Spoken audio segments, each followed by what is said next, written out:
Good morning दोस्तों, मैं Vinod Kumar Rudra math mind में आपका हार्दिक स्वागत करता हूं। आज इंटरमीडिएट के प्रथम गणित के आव्यूह के 9वें वीडियो के साथ आपके साथ उपस्थित हूं। इससे पहले मैं प्रश्न संख्या 17 तक आपको हल करा चुका हूं और प्रश्न संख्या 18 से आज आगे हल करते हैं। तो दोस्तों देखते हैं अपना पहला प्रश्न।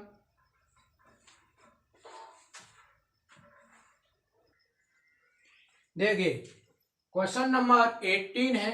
हमें दिया है a बराबर, ये आव्यूह दिया हुआ है तो हमें सिद्ध करना है 1 प्लस ये i plus a this equal to i minus a और इतना। यहाँ पर i क्या है हमारा क्या है, ये तत्समक आव्यूह है, यूनिट आव्यूह, इकाई आव्यूह। तो देखिए यहाँ पर हमारा जो आव्यूह दिया है इसका ऑर्डर है 2/2 का ऑर्डर है। तो यहाँ पर जो हमारा इकाई आव्यूह होगा वो हमारा कितना होगा, यहाँ पर 0, यहाँ 1 और 0 और 0 और 1 होगा 2/2 का। ये सबसे पहले हम निकालते हैं i plus a this equal to कितना होगा, तो यहाँ निकाल रहे हैं i और प्लस a बराबर कितना होगा, इसकी वैल्यू रखते हैं कितना है 1 प्लस 0, यहाँ पर 1 प्लस 0 और 0 प्लस 1 होगा। और a हमारा जो आव्यूह दिया है वो हमारा ये दिया हुआ है तो इसे हम लिख रहे हैं 0 और माइनस के 10 अल्फा बाई 2 और नीचे है अपना 10 अल्फा बाई 2 और यहाँ पर 0। दोस्तों आव्यूह के जोड़ने के नियम के अनुसार इनको हम जोड़ रहे हैं तो 1 प्लस 0 बराबर कितना होगा, हमारा 1 होगा। यहाँ पर हमारा कितना आएगा 1 और 0 को माइनस 10 अल्फा में जोड़ा तो यहाँ पर हमारा कितना आएगा माइनस 10 अल्फा बाई 2 ये आएगा। इसी प्रकार से अगर 0 को 10 अल्फा बाई 2 में जोड़ा तो यहाँ पर अपना आएगा 10 अल्फा बाई 2 और 1 को यदि 0 में जोड़ा तो यहाँ पर कितना आएगा 1 आएगा। तो यहाँ पर i प्लस a बराबर अपना इतना निकल आया है। अब हम निकाल रहे हैं i माइनस के a का मान निकाल रहे हैं, कितना आएगा तो i माइनस के a। यहाँ पर दोस्तों i का मान हमने रखा ये 1 0 0 1 और ये माइनस और a का मान हमने रखा ये अपना a का मान है तो 0 यहाँ माइनस के 10 अल्फा बाई 2 और यहाँ पर कितना है अपना 10 अल्फा बाई 2 और यहाँ कितना है 0, ये हो गया। अब हमने क्या किया, इनको इसमें से इसे अगर घटा रहे हैं तो दिस इज इक्वल टू हमारा कितना होगा, अगर 1 में से अगर 0 घटा रहे हैं तो हमारा कितना होगा 1 ही आएगा और 0 में से माइनस के 10 अल्फा बाई 2 घटा रहे हैं तो 0 और माइनस ये प्लस हो जाएगा तो प्लस का आएगा यहाँ 10 अल्फा बाई 2 आएगा। इसी प्रकार से अगर सेकेंड रो को घटा रहे हैं 0 में से 10 अल्फा बाई 2 घटाया हमने तो यहाँ पर आएगा हमारा माइनस के 10 अल्फा बाई 2 और 1 में से अगर 0 घटाया तो हमारा कितना आएगा 1 आएगा। इस तरह से हमने 1 माइनस के i a की वैल्यू क्या कर लिया है, यहाँ पर फाइंड कर लिया है। अब हम क्या कर रहे हैं 1 माइनस के i a के साथ में हम इस आव्यूह का क्या कर रहे हैं, गुणा कर रहे हैं। तो देखिए दोस्तों यहाँ पर मैं गुणा कर रहा हूँ, यहाँ पर i माइनस के a और इसका गुणा करने जा रहा हूं मैं इससे और ये हमारी क्या है राइट हैंड साइड है। तो हम यहां से राइट हैंड साइड अपने क्या कर रहे हैं लेकर के चल रहे हैं। तो यहाँ पर कॉस अल्फा और नीचे लिखा हुआ है हमारा साइन अल्फा और यहाँ पर मान इसके साइन अल्फा और नीचे है अपना कितना कॉस अल्फा है। ये यहाँ पर क्या कर रहे हैं हम, वन माइनस आई, वन माइनस के इसकी हमने वैल्यू को यहाँ पर निकाला है, वो हमारी वैल्यू इतनी निकल के आ रही है, तो इसके मान को क्या कर रहे हैं हम यहाँ पर रख रहे हैं। तो दिस इक्वल टू कितना हो जाएगा, इसके स्थान पर मैं इतनी वैल्यू रख रहा हूं, वन मान इसके tan alpha by two, alpha by two और टेन अल्फा बाई टू, और यहां पर कितना है अपना वन, ये आ गया। और ये आप भी यहां पर इसका इसके साथ में गुणा होना है, तो ये कॉस अल्फा और यहाँ पर मान इसके साइन अल्फा और नीचे लिखेंगे साइन अल्फा और कॉस अल्फा, साइन अल्फा और यहाँ कॉस अल्फा। दोस्तों इनका क्या करना है, आपस में गुणा करना है। तो हम गुणा क्या करते हैं, इसकी रो लेते हैं और इसका क्या लेते हैं कॉलम। तो इसका इसके साथ में फर्स्ट रो और फर्स्ट कॉलम कर रहा हूं, दिस इक्वल टू मेरा निकल के आएगा, यहां पर एक का कॉस के साथ में गुणा किया तो कितना होगा कॉस अल्फा और प्लस इस टेन अल्फा बाई टू का साइन अल्फा के साथ में गुणा करेंगे तो यहां पर होगा हमारा टेन अल्फा बाई टू और इंटू साइन अल्फा होगा। फर्स्ट रो का फर्स्ट कॉलम के साथ गुणा कर दिया, वो अपना इतना आया। अब पहली रो का दूसरे कॉलम के साथ में क्या कर रहे हैं, गुणा कर रहे हैं। तो वन का माइनस साइन अल्फा के साथ में गुणा करेंगे तो यहाँ पर कितना आएगा माइनस साइन अल्फा होगा और plus tan alpha by two का किसके साथ गुणा करेंगे, कॉस अल्फा के साथ में गुणा करेंगे तो यहाँ टेन अल्फा बाई टू और यहाँ कितना आएगा अपना कॉस अल्फा आएगा। इस तरह से हमारी पहली रो का दोनों कॉलम के साथ क्या हो गया है, गुणा हो गया। अब हम ले रहे हैं दूसरी रो, तो इसका अगर इसके साथ में गुणा करेंगे तो यहां पर आ जाएगा माइनस के टेन और अल्फा बाई टू और इसका गुणा इसके साथ में तो कितना होगा कॉस अल्फा होगा ये, प्लस इसका इसके साथ में गुणा करेंगे तो कितना होगा ये साइन अल्फा होगा।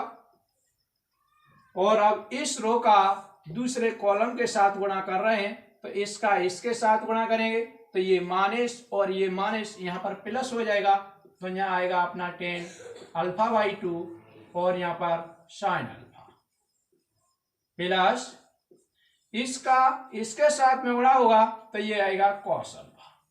इस तरह से हमने इस आव्यूह का इस आव्यूह के साथ गुणा करके यहाँ पर रख लिया है। अब दोस्तों करना क्या है, जो हमने हाई स्कूल के अंदर त्रिकोणमिति पढ़ी थी उसी के अनुसार इसका क्या करना है, सॉल्यूशन करना है। तो देखते हैं ये हल होकर के कितना आ रहा है। तो इधर ले रहे हैं, देखिए कॉस अल्फा जैसा तैसा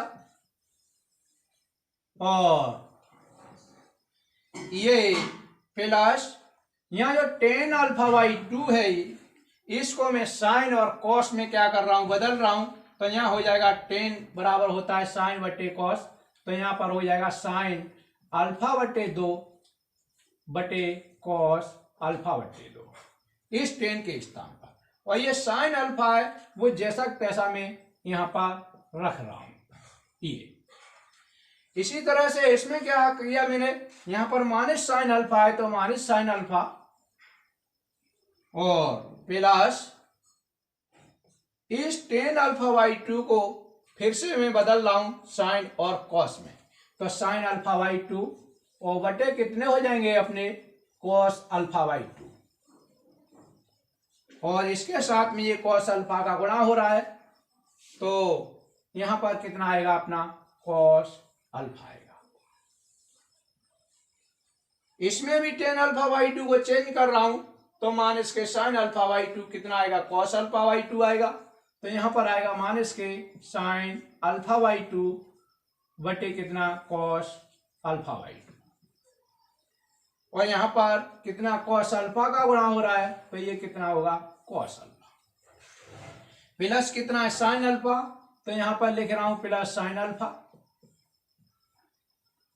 यहां पर टेन अल्फा बाई टू को खोल रहा हूं साइन अल्फा बाई टू बटे cos alpha by two sine alpha बटे 2 बटे कॉस अल्फा बटे 2। यहाँ पर इसके साथ में साइन अल्फा का गुणा हो रहा है, तो यहाँ पर कितना साइन अल्फा प्लस यहाँ पर कॉस अल्फा है, तो इसके स्थान पर कॉस अल्फा ही रहा। तो देखिए दोस्तों, यहाँ पर हमने क्या कर दिया है, यहाँ पर केवल यहाँ टेन अल्फा बटे 2 को हमने क्या किया है, बदल दिया है किसके अंदर, साइन और कॉस के अंदर। अब इसको क्या करते हैं, जैसे अगर इसे यहाँ 1 मान ले हम, तो भिन्न के नियम के अनुसार इन दोनों का एलसीएम हमारा कॉस अल्फा बाई 2 होगा। इसी तरह से यहाँ 1 माने लेते हैं और यहाँ पर 1 और यहाँ पर। इनका हम सॉल्यूशन किसके अनुसार करते हैं, भिन्न के अनुसार करते हैं। अगर इनका दोनों का एलसीएम लेते हैं, कॉस अल्फा बाई 2 हो रहा है, और एलसीएम लेकर के अगर हम हल कर रहे हैं तो इनका एलसीएम कितना है, कॉस अल्फा बाई। तो देखिए दोस्त, इससे आगे हल कर रहे हैं। यहाँ देखिए इनका एलसीएम कॉस अल्फा बाई 2 है, तो ये कॉस अल्फा बाई 2 लिए लेते हैं और इसका इसमें गुणा होगा, 1 का भाग देंगे कॉस अल्फा बाई 2 में, तो कॉस अल्फा बाई 2 जाएगा और इसका इसमें गुणा होगा, तो ये भिन्न के नियम से हमारा होगा कॉस अल्फा और कॉस अल्फा बाई 2।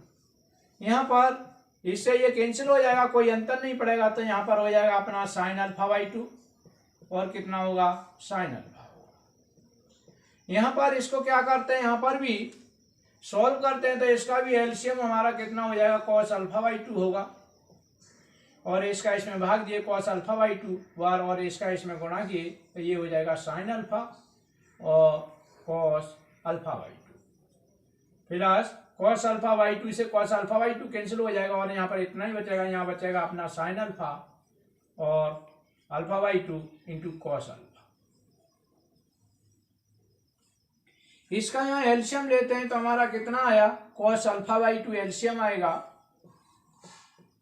और यहाँ पर ये हो गया हमारा माइनस के साइन अल्फा बाई 2 और यहाँ पर कितना कॉस अल्फा और ये प्लस और इसका इसमें भाग देंगे, कॉस अल्फा बाई 2 बार जाएगा और कॉस अल्फा बाई 2 का जब गुणा करेंगे इसमें, तो ये होएगा कॉस अल्फा बाई 2 और साइन अल्फा। अगर यहाँ पर इसे सॉल्व करते हैं तो ये हमारा कॉस अल्फा बाई 2 आता है और इससे इसमें भाग देंगे तो एक बार जाएगा, एक का गुणा करेंगे तो यहाँ पर हमारा होता है ये साइन अल्फा बाई 2 और यहाँ पर साइन अल्फा और प्लस इसका भाग देंगे तो कॉस अल्फा बाई 2 और कॉस अल्फा बाई 2 का इसमें गुणा होगा, तो ये हो जाएगा cos alpha into cos alpha by 2। इस तरह से क्या हुआ, हमने इसको सॉल्व किया है। तो दोस्तों अगर मैं यहाँ पर माइनस कॉमन ले लूं तो देखिए यहाँ पर माइनस कॉमन लिया तो यहाँ पर निशान मेरा क्या हो जाएगा, माइनस का हो जाएगा, लेकिन मैंने ये माइनस इस वजह से कॉमन लिया है कि यहाँ पर मेरा एक फॉर्मूला बन जाएगा sine A cos B minus sine B cos A का। यहाँ पर देख रहे हैं, यहाँ पर हमारा जो फॉर्मूला बना रखा है, ये फॉर्मूला हमारा ये cos A cos B plus sign A sine B, ये कॉस ए रड बी का फॉर्मूला है, तो ये हमारा हो जाएगा कॉस अल्फा माइनस के अल्फा बाई 2 और इसके बटे नीचे कितना है, कॉस अल्फा बटे 2, तो यहाँ पर कॉस अल्फा बटे 2। इसी तरह से अगर यहाँ फॉर्मूला देखें हम तो साइन ए रड बी का फॉर्मूला है, तो यहाँ हो जाएगा साइन अल्फा माइनस के अल्फा बटे 2 और नीचे हमारा कितना है, कॉस अल्फा बाई 2 है, तो ये हमारा कॉस अल्फा बटे 2 आएगा। यहाँ पर अगर दोस्तों देखें तो cos A sign A cos B minus sign A sine B, sign A rod B का फॉर्मूला है, लेकिन ध्यान ये रखना है कि इसमें ये टर्म बाद में लिखी हुई है और ये पहले लिखी हुई है, तो अगर इसे पहले लिख लेंगे माइनस करके ये लिख लेंगे तो ये सेम जो है ये चीज बनेगी हमारी, तो ये हो जाएगी हमारी sine alpha minus alpha by 2 का क्या है, फॉर्मूला है और बटे नीचे कितना है, cos alpha by 2 cos alpha by 2। अगर यहां पर देखें साइन ए, यहां पर कॉस ए रड बी का फॉर्मूला है, cos A cos B sign A sine B, तो यहाँ पर कॉस, यहाँ पर फॉर्मूला है हमारा अल्फा माइनस के अल्फा बाई 2 का और बटे कितना है, कॉस अल्फा बाई 2। यहाँ पर अगर दोस्तों यहाँ देखें और आगे अगर देखें हम तो हमें यहाँ पर कॉस अल्फा माइनस के अल्फा बाई 2, इसका अर्थ है ऊपर बचेगा cos alpha by 2 cos alpha by 2 और यहाँ पर साइन अल्फा माइनस के अल्फा बाई टू, यहाँ पर भी बचेगा minus sine alpha by two. इसी तरह से अगर यहाँ देखें तो यहाँ अल्फा माइनस के अल्फा बाई टू, तो यहाँ बचेगा हमारा साइन अल्फा बाई टू। इसके नीचे बटे कितना हमारा कॉस अल्फा बाई टू है ये, और यहाँ पर भी हमारा कितना है कॉस अल्फा बटे कितना है 2 है। अगर यहाँ देखें हम साइन अल्फा माइनस के अल्फा बाई टू, तो यहाँ पर हमारा कितना बचेगा साइन अल्फा बाई टू बचेगा, और नीचे कितना रखा है हमारा कॉस अल्फा बाई टू है ये, तो यहाँ कॉस अल्फा बाई टू बचेगा। यहाँ पर कॉस अल्फा माइनस के अल्फा बाई टू, तो यहाँ बचेगा कॉस अल्फा बटे 2, और नीचे भी कितना बचेगा कॉस अल्फा बटे 2 बचेगा। दोस्तों यहाँ पर देख रहे हैं कॉस अल्फा बाई टू से cos alpha by two cancel हो गया, तो यहाँ पर हमारा बन कितना बच रहा है 1 आएगा, और यहाँ पर माइनस साइन अल्फा बटे 2 बटे कॉस अल्फा बटे 2, इसका अर्थ है माइनस के टेन अल्फा बटे 2 आएगा।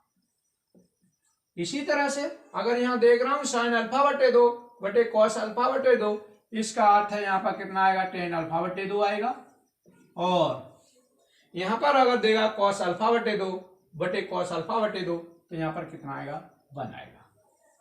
अगर दोस्तों यहाँ पर देखें तो ये हमारा 1 प्लस आई प्लस ए के बराबर निकल रहा है 1 माइनस के टेन अल्फा बाई टू, और टेन अल्फा बाई टू और 1। ये इसका अर्थ है कि ये हमारा जो निकल के आया वो हमारा एल एच एस के बराबर आया है। तो हम कह सकते हैं कि एल एच एस बराबर कितने होगा आर एच एस।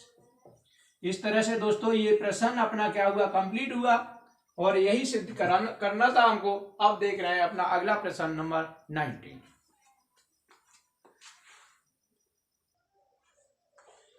देखिए ये अपना क्वेश्चन नंबर 19 है। इसमें यह बोला गया है किसी व्यापार संघ के पास 30,000 रुपए का कोष है जिसे 2 भिन्न भिन्न प्रकार के बांडों में निवेश करना है। प्रथम बांड पर 5% वार्षिक तथा द्वितीय बांड पर 7% वार्षिक ब्याज प्राप्त होता है। आप व्युगुणन के प्रयोग द्वारा यह निर्धारित कीजिए 30,000 रुपए के कोष को 2 प्रकार के बांडों में निवेश करने के लिए किस प्रकार बांटें जिससे व्यापार संघ को प्राप्त वार्षिक ब्याज कितनी हो। पहले पार्ट में इन्होंने कहा है 1800 रुपए हो, और सेकंड पार्ट में कहा है 2,000 रुपए हो। तो दोस्तों इसमें पार्ट नंबर हम पहला कर रहे हैं, और इस पार्ट में हम माने लेते हैं कि माना पहले बांड में निवेश धन कितना है x रुपए माने लेते हैं। कितना है x।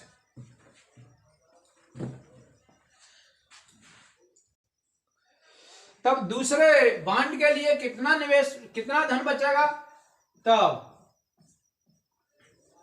दूसरे बांड के लिए धन बराबर कितना होगा,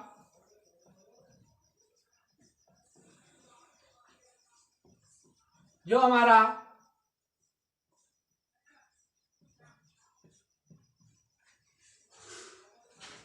तीस 30,000 में से जो शेष रह जाएगा वो हमें क्या करना पड़ेगा, दूसरे बांड में लगाना पड़ेगा। पहला बांड है जिसकी दर इन्होंने कितनी दी है 5% दी है, इसकी दर क्या है 5% है, और दूसरे बांड में इसकी दर कितनी है 7% है। और देखिएगा कुल आय कितनी है इनकी, कुल आय बता रहे हैं ये कितनी है। कुल आय है इनकी 1,800 रुपए है, ये 1,800 रुपए है। और ये हम जानते हैं कुल आय साधारण ब्याज का हमारा जो सूत्र होता है वो ये होता है कि साधारण ब्याज बराबर कितना होता है दोस्तों, मूलधन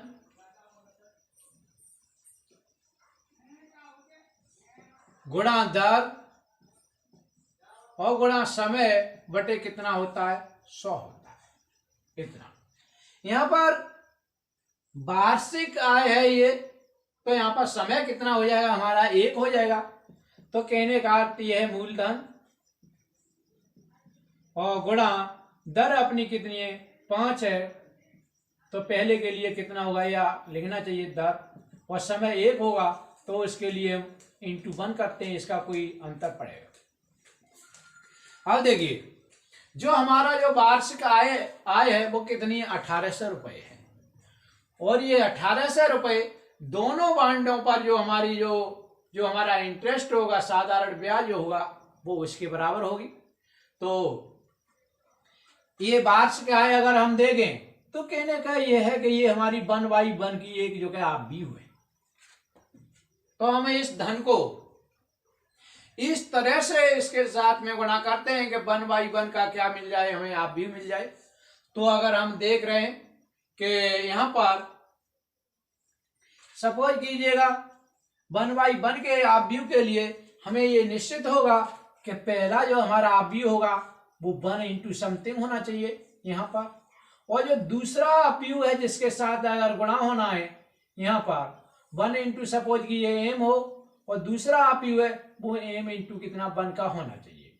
उस समय इनका गुणा हो करके ये हमारा 1/1 का था। तो यहाँ पर इनको जो धन है ये हमारी क्या होती है पंक्ति होती है, और दूसरी क्या होता है ये कॉलम होता है, स्तंभ होता है।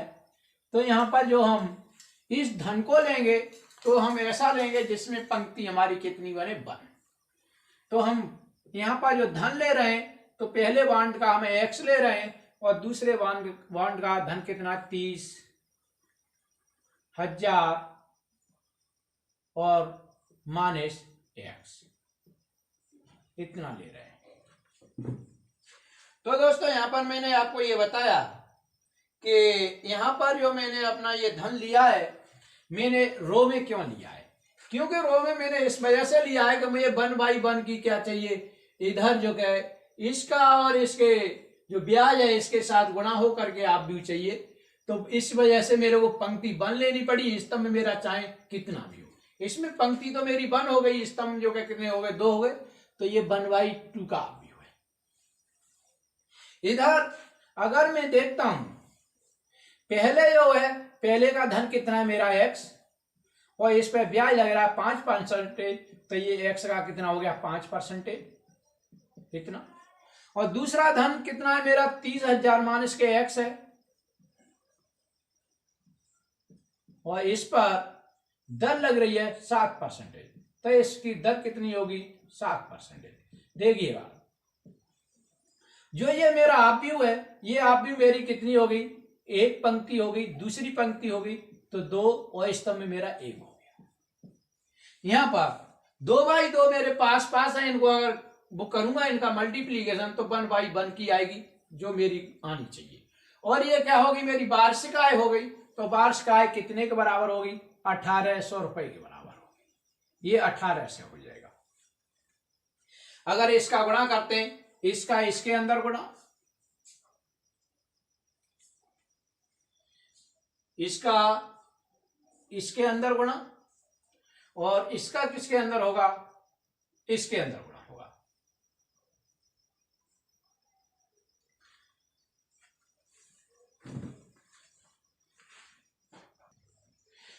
एक्स पे कितना है हमारा 5%, तो यहां पर इसका इसके साथ में गुणा होगा और इसका इसके साथ में, और यहां पर कितना हमारा 2/2 का है, तो ये क्या हो जाएगा कैंसिल हो जाएगा। तो हम ये यहां कर रहे हैं, तो इसका इसके साथ गुणा हुआ तो कितना होगा x का कितना 5%, प्लस इसका इसके साथ गुणा हुआ तो यहाँ 30,000 माइनस x का कितना है हमारा 7%, और ये कितना आना चाहिए हमारा 1800 रुपए के बराबर आना चाहिए 1800।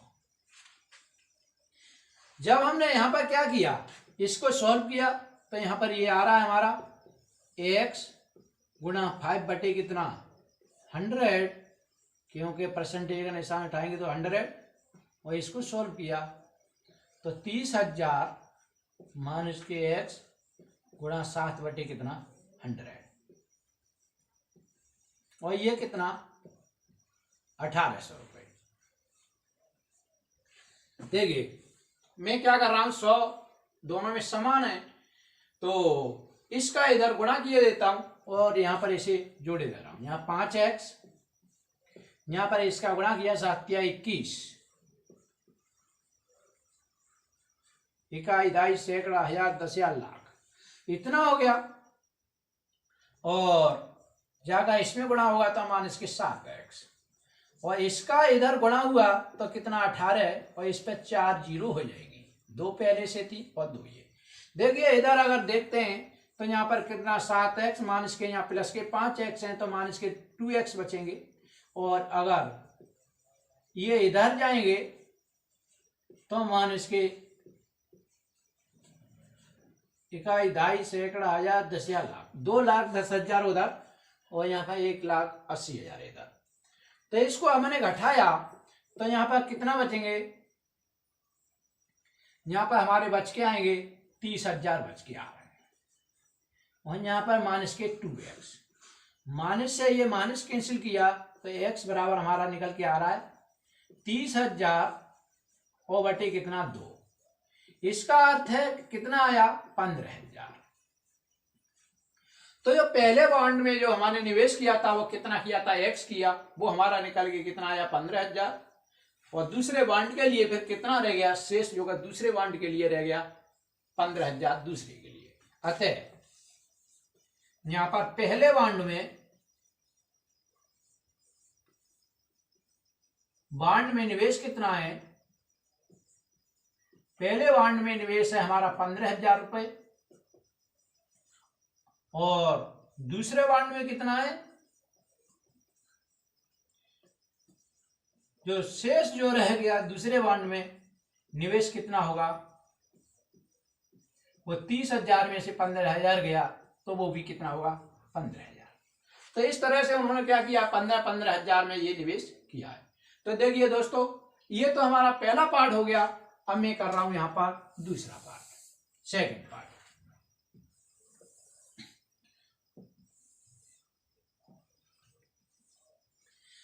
अगर बी पार्ट में देखें वो तो सब कुछ सेम है, लेकिन अंतर यह है कि बी पार्ट के अंदर जो कुल आय है वो कुल आय कितनी है 2,000 है, कितनी है 2,000 है। तो ये प्रश्न यहां पर केवल 1800 की जगह पर कितना हो जाएगा 2,000 हो जाएगा। तो यहां पर हम कर रहे हैं x, और दूसरे बॉन्ड में हमने माना यहाँ 30,000 माइनस के x, और दर है इसकी 5%, और यहाँ पर 5%, और दूसरे की दर है कितनी 7%, 7% ये। और ये कितना होना चाहिए, ये अपना कितना होना चाहिए 2,000 के बराबर होना चाहिए ये। तो इसका गुणा किया इसका इसमें, तो x का 5% और प्लस 30,000 माइनस x का कितना 7%, और ये कितना होना चाहिए हमारा 2,000 होना चाहिए। इसको जब सॉल्व किया तो यहां पर निकल रहा है x गुणा 5 बटे कितना 100, यहां पर 30,000 माइनस के x गुणा 7 बटे कितना 100, और यहां पर कितना अपना 2,000। दोस्तों ये 100 का क्या किया, इधर एलसीएम लेकर के हमने गुणा कर दिया है, तो यहां पर कितना 5x, और जब इसका इसके अंदर गुणा किया तो यहां पर हो गया 7 या 21, और इस पर कितनी 4 जीरो, और इसे गुणा करेंगे तो कितना हो जाएगा माइनस के 7x, और दिस इक्वल टू कितना हो जाएगा, और इस पे हो जाएंगी 5 जीरो। अगर हमने यहाँ पर सॉल्व किया है तो यहाँ पर हमारा माइनस के 7x बच रहा है, और यहाँ पर कितना हो जाएगा इकाई, दाई, सैकड़ा, हजार, दस या लाख, यहाँ पर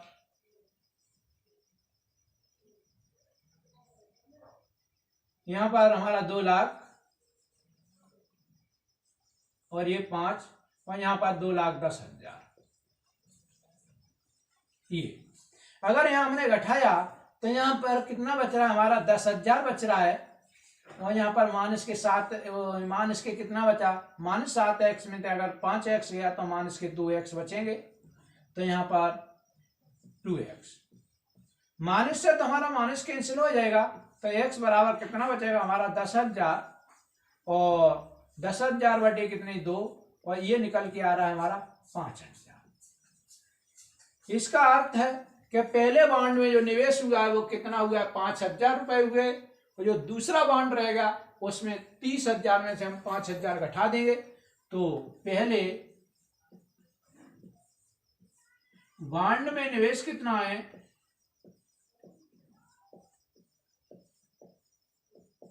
हमारा 5,000 है। दूसरे में कितना हो गया जो 30,000 में से बचा वो दूसरे में हो गया। दूसरे बॉन्ड में निवेश 30 में से 5,000 गया कितना 25,000 बचा। तो दोस्तों ये क्या हुआ इसका आंसर हुआ। देखते हैं अपना अगला क्वेश्चन 20 नंबर।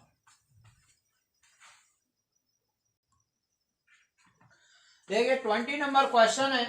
इसमें यह बोला गया है किसी स्कूल की पुस्तकों की दुकान में 10 दर्जन रसायन विज्ञान और 8 दर्जन भौतिक विज्ञान तथा 10 दर्जन अर्थशास्त्र की पुस्तकें हैं। इन पुस्तकों का विक्रय मूल्य 80 रुपये 60 रुपये तथा 40 रुपये प्रति पुस्तक है। तो आप भी बीजगणित के प्रयोग द्वारा सभी पुस्तकों को बेचने को दुकान को कुल कितनी धनराशि प्राप्त होगी। तो देखिए देखते हैं यहाँ पर रसायन विज्ञान की कुल कितनी पुस्तक हैं। तो रसायन विज्ञान की जो पुस्तक है ये 20 नंबर क्वेश्चन है अपना। तो रसायन विज्ञान की पुस्तक कितनी है रसायन विज्ञान की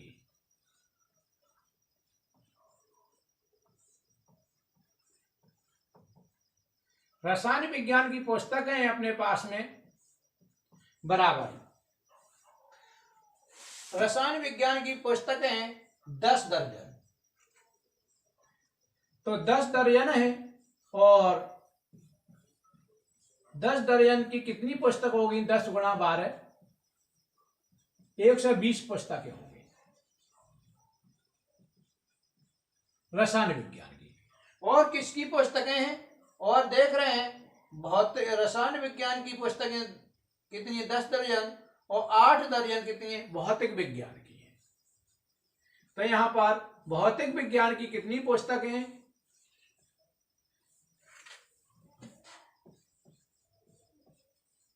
भौतिक विज्ञान की पुस्तकें अपने पास में 8 दर्जन।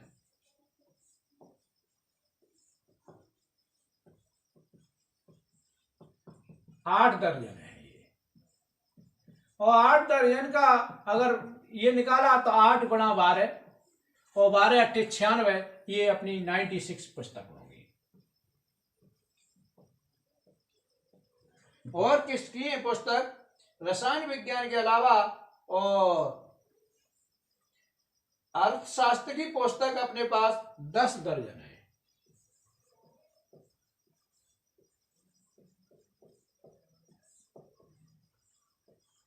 अर्थशास्त्र की पुस्तक कितनी है अपने पास 10 दर्जन है। तो इसकी पुस्तक कितनी हो गई 10 गुणा 12 और ये 120 पुस्तक हो गई। अब देखिएगा यहां पर हमें जो मूल्य निकल के आएगा वो मूल्य हमारा 1/1 का आएगा। तो हमें जो आप व्यू लेना है तो यहाँ पर हमारा 1 इंटू समथिंग होना चाहिए और यहाँ m इंटू 1 का होना चाहिए। अगर मैं यहाँ पर पुस्तकें ले रहा हूं इधर मैंने पुस्तक ली यहाँ पर किसकी है रसायन की है और यहाँ भौतिक की है और यहां पर किसकी है अपनी अर्थशास्त्र की है।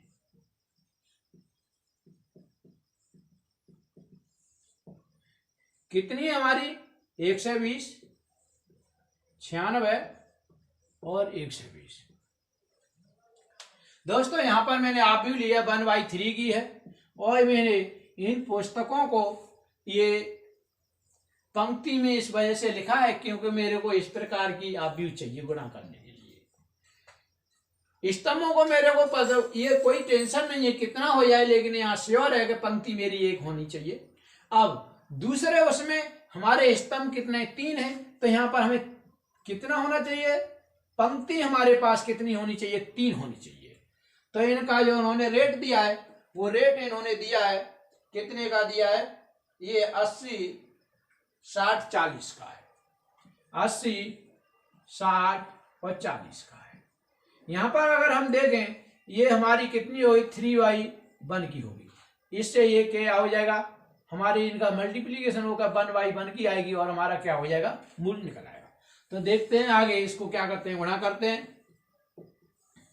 इसका इसमें गुणा किए 12 8 96 00 प्लस इसका इसमें गुणा करेंगे 1 0 चचनक 36 66 लगा 3 6 54 54 और 3 कितने हुए 57 हुए, और इसका इसमें गुणा करेंगे तो 12 चौक 48 और 00। यह कितना आ रहा है 0 0 0 आएगा, यहाँ पे 0 6 और यहाँ पे 6 आएगा। 8 8 और 7 कितने हुए 15 और 15 6 कितने हुए 21 यहाँ से लगा 2 2 और 4 6 और 6 और 5 11 और 11 और 9 कितने हुए 20 हुए। तो ये क्या आएगा अपना आंसर हो जाएगा।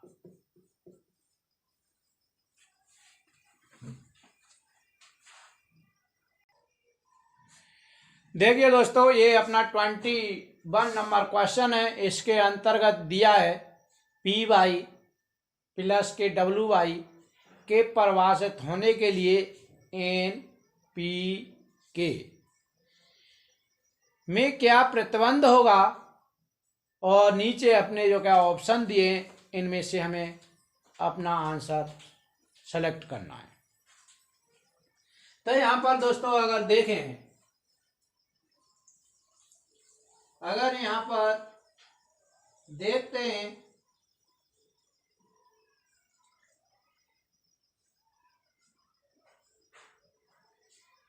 यहां पर जो P/W ये हमें दिए हुए हैं, तो वो दिया हुआ है हमें जो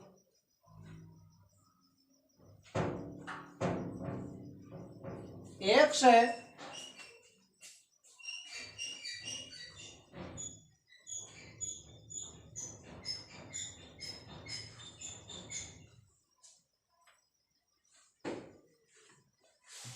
इसका दोस्तों क्वेश्चन ऊपर छूट गया है कुछ, जिसमें इन्होंने दिया है x बराबर कितना दिया है, x बराबर इन्होंने दिया है 2/n की है, ये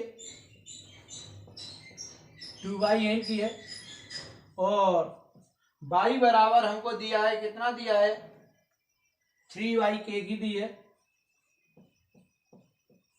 और z बराबर हमें दिया है इसकी जो कोट है z की वो हमारी है n/3 की है, 2/n 3/k और 2/p ये 2/p की है, और x/z और w की जो हमें दिए है वो हमारी कोटि कितनी है n/3 की है, n/3 की है। और एक और दिया है हमें यहाँ पर दिया है हमको P, और इसकी कोटि हमारी कितनी है, इस P की कोटि है अपनी P/K है, ये हमको दिया है। तो हमें ये निकालना है कि इसको परिभाषित होने के लिए NPK में क्या संबंध है। देखिए दोस्तों यहाँ पर PY है, PY और यहाँ पर WY है। तो देखते हैं PY है, P और Y इसको हमने अगर यहाँ लिखा PY, P की कोटि हमारी कितनी है P गुणा K है, यहाँ पर आएगा हमारा P की कोटि है हमारी P गुणा K, और यहाँ Y है और बाई की कोटि है जो हमारी वो कितनी है 3 गुणा के,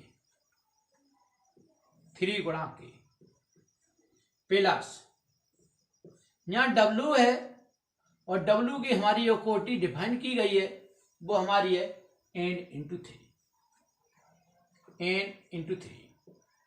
और यहाँ बाई है, बाई की कोटि कितनी है, बाई की कोटि है 3×k, 3×k। दोस्तों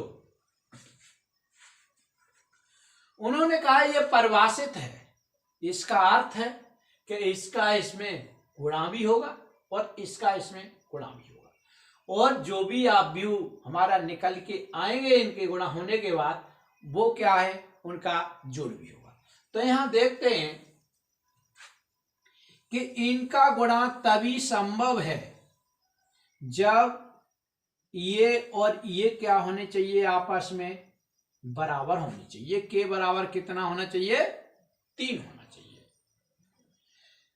यहां पर तो ये जो है बराबर है, तो यहां पर कोई प्रॉब्लम नहीं है।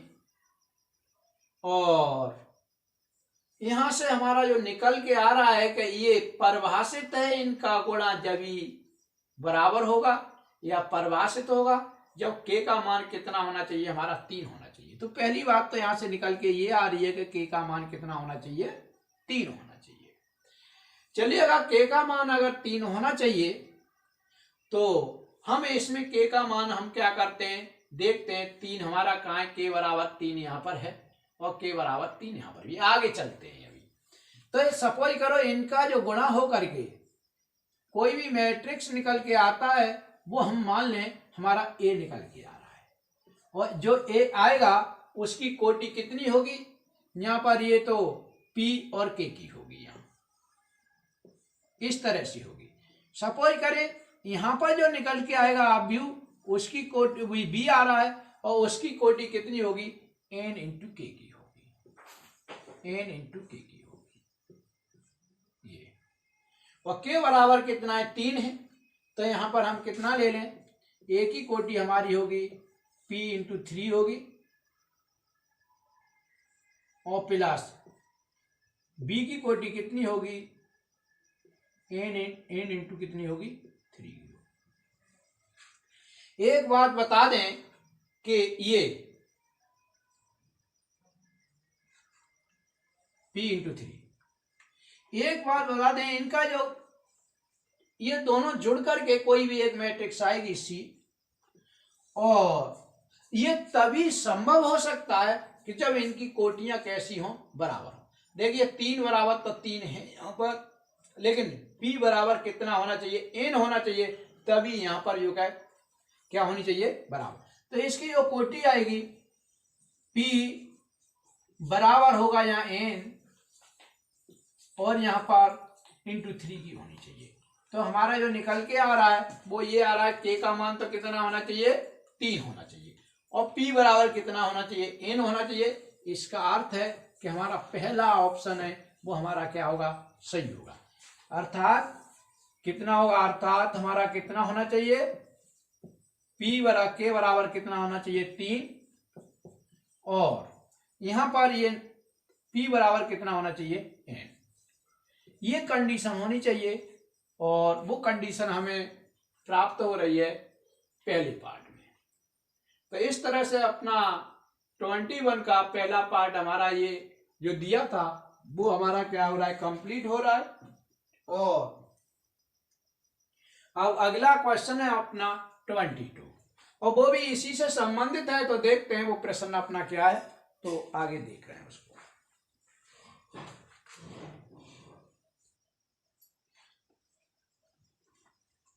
देखिए दोस्तों ये अपना दिया हुआ है, तो यहाँ पर 7 और यहाँ x है। इसकी जो कोट है अपनी, वो कोट हमारी x की कितनी है, 2/n की है, n की है। मान इसके 5 और z, इसकी जो कोट दी है z की हमारी 2×p की दी है, 2×p की दी है। और इन्होंने दोस्त दिया है कि n बराबर कितना है, हमारा p है। n बराबर कितना हमारा p है, और तो इसका हमें क्या करना है, 7x माइनस के 5z की हमें क्या बतानी है, कोटि बतानी है। अगर n बराबर p है तो इसकी क्या करना है, हमें कोटि बतानी है। और हमारा पहला आंसर है ए पार्ट में, पहला है हमारा p इंटू इसकी, और दूसरा बी में दिया है 2 इंटू एन का, और सी पार्ट है n इंटू 3 का, और जो डी पार्ट है उसमें इन्होंने लिखा है p इंटू एन का।